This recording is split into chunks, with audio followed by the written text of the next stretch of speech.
ఆంధ్రప్రదేశ్లో వైసీపీ ఓటమి తర్వాత గత ఎన్నికల్లో ఘోర పరాజయాన్ని ఎదుర్కొన్న గన్నవరం మాజీ ఎమ్మెల్యే వల్లభనేని వంశీ రాజకీయంగా తిరిగి చురుకుగా మారే ప్రయత్నాలు చేస్తున్నట్లు సమాచారం. ఓట్ల లెక్కింపు రోజే తన నియోజకవర్గాన్ని వీడి వెళ్లిపోయిన ఆయన ఆ తర్వాత ఎన్నో నెలల పాటు పూర్తిగా మౌనం పాటించారు. ప్రజలకు, పార్టీ కార్యకర్తలకు ఆయన ఆచూకీ కూడా తెలియకపోవడంతో ఆయన మళ్లీ రాజకీయ రంగ ప్రవేశం చేస్తారా లేదా అనే చర్చ మొదలైంది. ఇప్పుడు ఆ అనుమానాలకు తెరదించాలని, తన వైసీపీ క్యాడర్ను చక్కదిద్దాలని వ్యూహాత్మక ముందుకు సాగుతున్నట్లు తెలుస్తోంది. వంశీ మొదట టీడీపీ నుంచి రాజకీయాల్లోకి వచ్చి విజయవాడ ఎంపీగా పోటీ చేసి ఓడిపోయారు. కానీ ఆ తర్వాత గన్నవరం నుంచి 2 పర్యాయాలు ఎమ్మెల్యేగా గెలిచారు. 2019లో రెండోసారి విజయం సాధించిన తర్వాత టీడీపీ అధికారంలోకి రాకపోవడంతో వైసీపీకి చేరారు. ఆ తర్వాత ఆ పార్టీ అధికారంలో ఉండేంత వరకు పార్టీ కీలక నేతగా కొనసాగారు.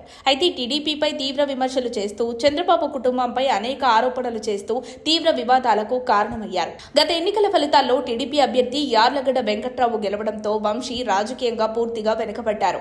ఓట్ల లెక్కింపు రోజే ఓటమిని ఊహించిన ఆయన కౌంటింగ్ సెంటర్ను విడిచిపెట్టి కనిపించకుండా పోయారు.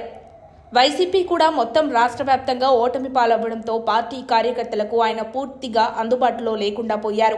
వైసీపీ నేతలు కూడా ఆయన గురించి ఎక్కడా సమాచారం లేకపోవడంతో విదేశాలకు వెళ్లారా లేక పొరుగు రాష్ట్రాల్లో తలదాచుకున్నారా అనే ఊహాగానాలు వ్యాపించాయి. గన్నవరం నియోజకవర్గంలో వైసీపీ నాయకత్వం గందరగోళంగా మారిపోయింది. వంశీ అనుచరులపై నమోదైన కేసులు, వరుస అరెస్టులతో పార్టీలో ఆందోళన వాతావరణం నెలకొంది. ఈ పరిణామాలను గమనిస్తున్న వంశీ ఇప్పుడు తన అనుచరులకు భరోసా కల్పించే ప్రయత్నంలో ఉన్నట్లు తెలుస్తోంది. ప్రత్యేక లీగల్ టీం ఏర్పాటు చేసి కేసుల నుంచి బయటపడేందుకు వ్యూహాత్మకంగా ముందుకు సాగుతున్నారు. వంశీ పార్టీ క్యాడర్ను సమీకరించేందుకు తెర వెనుక వ్యవస్థాపకంగా పనిచేస్తున్నారు. బెయిల్, కేసులు, లీగల్ సమస్యలను ఎదుర్కొనడానికి ప్రత్యేక న్యాయ నిపుణులను రంగంలోకి దింపారు. తన అనుచరులకు ఆర్థికంగా సహాయం చేస్తూ కేసుల సమస్యల గురించి బయటపడిన తర్వాత నియోజకవర్గంలో తిరిగి చురుకుగా కనిపించాలనే వ్యూహంలో ఉన్నట్లు సమాచారం. తాను ప్రస్తుతం ఎక్కడ ఉన్నానన్నది ముఖ్యం కాదని, అయితే సమయం వచ్చిన వెంటనే నియోజకవర్గంలో సమావేశం ఏర్పాటు చేసి తన అనుచరులతో భవిష్యత్తు కార్యాచరణను చర్చిస్తానని తన నమ్మకస్తులకు స్పష్టంగా చెప్పినట్లు తెలుస్తోంది.